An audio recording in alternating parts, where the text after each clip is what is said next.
বন্ধুরা, আজকে আমি আপনাদের বলবো আপনার বাড়িতে ঝাড়ু বা ঝাঁটারকে ঠিক ব্যবহার করছেন কি না।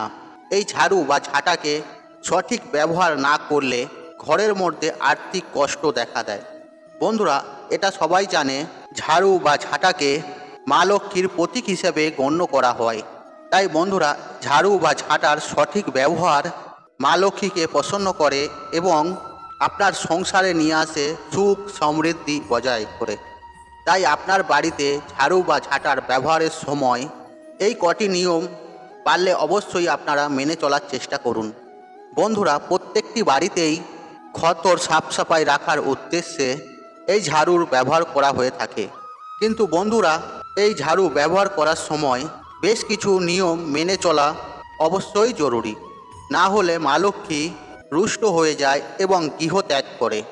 বন্ধুরা, এই ঝাড়ু বা ঝাঁটার সম্বন্ধে যে প্রশ্নগুলি আপনাদের ওপর উঠে আসে তা হলো, ঝাড়ু কিনে কবে বাড়িতে নিয়ে আসা শুভ, কোন দিন অশুভ ও কোন দিন শুভ। দ্বিতীয়ত, এই ঝাড়ু বা ঝাঁটাকে বাড়ির কোন দিকে রাখা উচিত, কোন দিকে রাখলে আপনার গৃহে মা লক্ষ্মী চিরস্থায়ীভাবে বসবাস করবে। তৃতীয়ত, ঝাড় দেওয়ার নিয়ম কী, বা আপনারা বাড়ির মধ্যে বা গৃহের মধ্যে ঝাড়ু বা ঝাঁটা দিচ্ছেন সেই সঠিক সময় কি। এই সব প্রশ্নের উত্তর অনেকেই হয়তো কিছুটা জানেন, আবার অনেকেই হয়তো কিছুটা জানেন না। তাই বন্ধুরা, এই সকল প্রশ্নের উত্তর আপনাদের সকলেরই জানা উচিত। তাই প্রত্যেক মানুষ জীবনে সুখে শান্তিতে সমৃদ্ধিতে জীবন কাটাতে চায়। আর এই সব সুখ শান্তি পাওয়া খুব একটা কঠিন নয়, কিন্তু এর জন্য আপনাদের ঘরে কিছু নিয়ম মেনে চলা উচিত।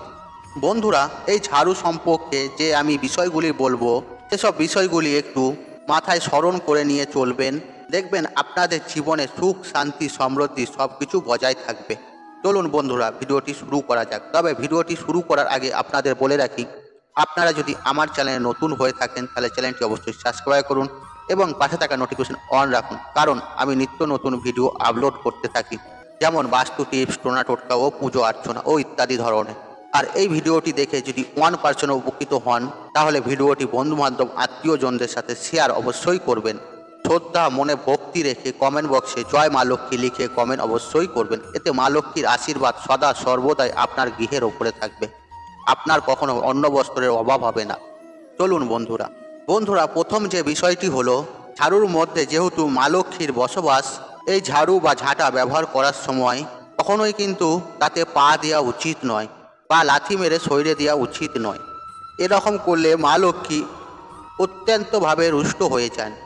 আর কোনো কারণে যদি না জেনে শুনে ঝাড়ুর মধ্যে পা লেগে থাকে, এর জন্য মা লক্ষ্মীর কাছে ক্ষমা চেয়ে প্রণাম করে নেবেন। আর এই বিষয়টি একটু মনে রাখবেন, ঝাড়ু ব্যবহার করার পর সেই ঝাড়ু বা ঝাঁটাকে সবসময় পরিষ্কার করে রাখবেন। 2 নম্বর বিষয়টি হলো, বন্ধুরা, আপনারা যেভাবে টাকা পয়সা সোনা দানা ছড়িয়ে ছিটিয়ে রাখি না, আমরা যেমন গুছিয়ে রাখি কোনো জায়গায় বা লুকিয়ে রাখি, এই টাকা পয়সা রেখে থাকি, যেহেতু এই ঝাড়ু বা ঝাঁটা মা লক্ষ্মীর প্রতীক হিসেবে গণ্য করা হয়, বন্ধুরা, সেই কারণেও ঝাড়ুকে কখনোই যেখানে সেখানে ফেলে রাখা একেবারেই উচিত নয়। আপনার বাড়ির যে স্থানে সহজেই কারো চোখ পড়বে না, এমন সেই জায়গাতে এই ঝাড়ু বা ঝাঁটাকে রাখা উচিত। আর তা না হলে গৃহের মধ্যে টাকা পয়সার অভাব নেমে আসে। বন্ধুরা, 3 নম্বর বিষয়টি হলো, যখন আপনি নতুন বাড়িতে প্রস্থান করবেন বা বসবাস করতে যাবেন, তখন সব সময় নতুন ঝাড়ু কিনেই প্রবেশ করবেন। এই পুরনো ঝাড়ু নিয়ে নতুন ঘরেতে প্রবেশ করা কখনোই উচিত নয়। এটি শাস্ত্রে অশুভ বলে মনে করা হয়েছে। এই নতুন বাড়িতে নতুন ঝাড়ু নিয়ে প্রবেশ করলে এটি শাস্ত্রে গণ্য করা হয় নতুন বাড়িতে সুখ শান্তি সমৃদ্ধি বৃদ্ধি পায়। চতুর্থ বিষয়টি হলো, বন্ধুরা, এই ঝাড়ু বা ঝাঁটাকে কখনোই দাঁড় করিয়ে রাখা উচিত নয়। আর এরকমটি করলে আপনার গৃহের মধ্যে অশান্তি, ঝগড়াঝাঁটি, কলহ, অর্থকষ্ট লেগেই থাকে। আর এই ঝাড়ু বা ঝাঁটাকে কখনোই দাঁড় করিয়ে রাখবেন না, এই ঝাড়ু বা ঝাঁটাকে সবসময় শুইয়ে রাখবেন। বন্ধুরা, পঞ্চম যে বিষয়টি হলো, বন্ধুরা, এই ঝাড়ু বা ঝাঁটা ব্যবহার করার সময় আপনারা এটি মাথায় রাখবেন, খাবারের এঁটো কখনোই এই ঝাড়ু বা ঝাঁটা দিয়ে ঝাড় দেওয়া উচিত নয়। এরকম ঘরের কিছু কিছু মহিলারা আছে, তারা ঘরের এঁটোকে এই ঝাড়ু বা ঝাঁটা দিয়ে ঝাড় দিয়ে থাকে, কিন্তু এটি কখনো করা উচিত নয়। এতে মা লক্ষ্মীকে অপমান করা হয় এরমটি গণ্য করা হয়েছে। তাই বন্ধুরা, খাবারের এঁটোকে সবসময় ভিজে কাপড় দিয়ে সাফ করা উচিত। আর ঝাড়ু ব্যবহার করার সময় আরেকটি বিষয় মাথায় রাখা উচিত, এই ঝাড়ু বা ঝাঁটাকে কখনোই ডিঙিয়ে যাওয়া উচিত নয়। এতে মা লক্ষ্মী রুষ্ট হয়ে যান ও পতিত হন। এই ঝাড়ু বা ঝাঁটাকে কখনোই আপনার বেডরুম ঘরে বিছানার নিচে রাখা কখনোই উচিত নয়। এর ফলে দু স্বামী স্ত্রীর মধ্যে দূরত্ব ও ঝগড়ার সৃষ্টি হয়ে থাকে, এমনকি দাম্পত্য জীবনেও কলহ আসতে পারে। বন্ধুরা, এর পরের বিষয়টি হলো, যদি আপনি কোনো নতুন ঝাড়ু কিনতে চান বা কোনো নতুন ঝাড়ু বা ঝাঁটা গৃহের মধ্যে ব্যবহার করতে চান, আর সবথেকে ভালো দিন হলো শুক্রবার এবং বৃহস্পতিবার, লক্ষ্মী পূজার দিন ও পূর্ণিমার দিন এবং ধনতেরাসের দিনও এই ঝাড়ু বা ঝাঁটা কেনা অত্যন্ত শুভ বলে গণ্য করা হয়। আর এই দিনেও নতুন ঝাড়ু বা ঝাঁটার ব্যবহারও শুরু করতে পারেন। এতে মা লক্ষ্মী অত্যন্ত প্রসন্ন হন। আর বন্ধুরা, এই বিষয়টি একটু মাথায় রাখবেন, কোনো শনিবার দিন বা অমাবস্যার দিন আর মঙ্গলবার দিন কখনোই কিন্তু এই নতুন ঝাড়ু ব্যবহার করা বা ঝাড়ু কেনা কখনোই শুভ নয়। আর ওই দিন যদি লক্ষ্মী পুজো, পূর্ণিমা আর ধনতেরাসের দিন পড়ে, তাহলেও সেই দিনটি ব্যতিক্রম দিন হিসেবেই গণ্য করা হয়েছে। বন্ধুরা, এর পরের বিষয়টি হলো, বন্ধুরা, কখনোই ঘরের মধ্যে ভাঙা ঝাড়ু রাখা কখনোই উচিত নয় এবং ভাঙা ঝাড়ু বা ঝাঁটা দিয়ে কখনোই ঝাড় দেওয়া উচিত নয়। এর ফলে গৃহের মধ্যে অশুভ শক্তি বৃদ্ধি পায় আর শুভ শক্তি গৃহে থেকে ত্যাগ হয়, যা আপনার গৃহের মধ্যে অত্যন্ত অকল্যাণ হয়ে থাকে। তাই বন্ধুরা, বাড়িতে যদি কোনো ভাঙা ঝাড়ু থাকে, কোনো প্রকারের ভাঙা জিনিস থাকে, তা অমাবস্যার দিন বাইরে ফেলে দেওয়া উচিত। যদি আপনাদের পক্ষে এই অমাবস্যার দিন সম্ভব না হয়ে থাকে, তাহলে যে কোনো শনিবার দিন এই ভাঙা ঝাড়ুকে বাইরে ফেলে দিতে পারেন। ভুল করেও শুক্রবার, বৃহস্পতিবার বাড়ির বাইরে ঝাড়ুকে ফেলবেন না, ঝাড়ুকে বারও করবেন না। আর এই দুটি দিনকে মা লক্ষ্মীর দিন হিসেবে শাস্ত্রে গণ্য করা হয়। আর এই দুটো দিন যদি ঝাড়ু ফেলা হয়, তার সাথে সাথে মা লক্ষ্মীও গৃহ ত্যাগ করে। বন্ধুরা, বাস্তুশাস্ত্র অনুসারে এই ঝাড়ু বা ঝাঁটাকে কোনোভাবেই উত্তর পূর্ব কোণে বা ঈশান কোণে রাখা উচিত নয়। এই ঝাড়ু বা ঝাঁটাকে, এর ফলে আপনার গৃহে ধন সম্পত্তির আগমন কম হয়ে যায়। এই ঝাড়ু বা ঝাঁটা ব্যবহার করার পর বাড়ির দক্ষিণ দিকে অথবা পশ্চিম দিকে অথবা দক্ষিণ পশ্চিম দিকে এই যে কোনো স্থানে রেখে দিতে পারেন।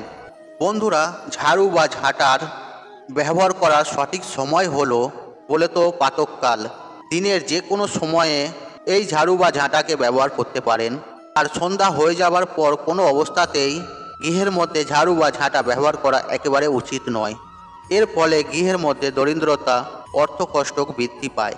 বন্ধুরা, শোবার ঘরে কখনোই এই ঝাড়ু বা ঝাঁটাকে কখনোই রাখবেন না। বন্ধুরা, সর্বশেষ যে বিষয়টি হলো, পরিবারের যে কোনো সদস্য বাইরে যাওয়ার সময় কখনোই কিন্তু ঝাড় দেওয়া উচিত নয়, আর এটি অশুভ বলে শাস্ত্র মতে গণ্য করা হয়েছে।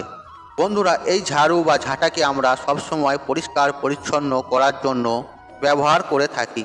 আর এই ঝাড়ু বা ঝাঁটাকে সবসময় নোংরা আবর্জনা পরিষ্কার পরিচ্ছন্ন করার কাজেতেই ব্যবহার করুন।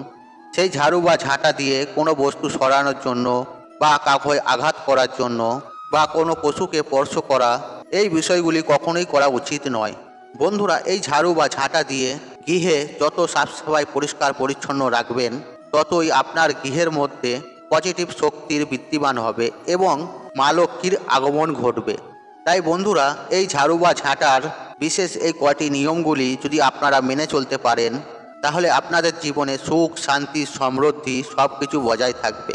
তার সাথে সাথে মা লক্ষ্মীও আগমন হবে আপনার গৃহের মধ্যে। বন্ধুরা, তাই আজকের মতন বিদায় নিলাম। আশা করি ভিডিওটি দেখে উপকৃত পেয়েছেন। তাহলে ভিডিওতে একটি লাইক করুন, একটি কমেন্ট করুন, একটি শেয়ার করুন এবং বন্ধুবান্ধব আত্মীয়জনদের সাথে শেয়ার অবশ্যই করুন। মনে রাখবেন, আপনার একটি শেয়ার অনেক মানুষকে উপকৃত করে তুলতে পারে। আর আপনি যদি আমার চ্যানেলে নতুন হয়ে থাকেন, তাহলে চ্যানেলটি অবশ্যই সাবস্ক্রাইব করুন এবং পাশে থাকা নোটিফিকেশন অন রাখুন। এবং এইরূপ নিত্য নতুন ভিডিও সবার আগে দেখার জন্য ঈশ্বর আপনার মঙ্গল করুক। আপনি সুস্থ থাকুন, ভালো থাকুন ও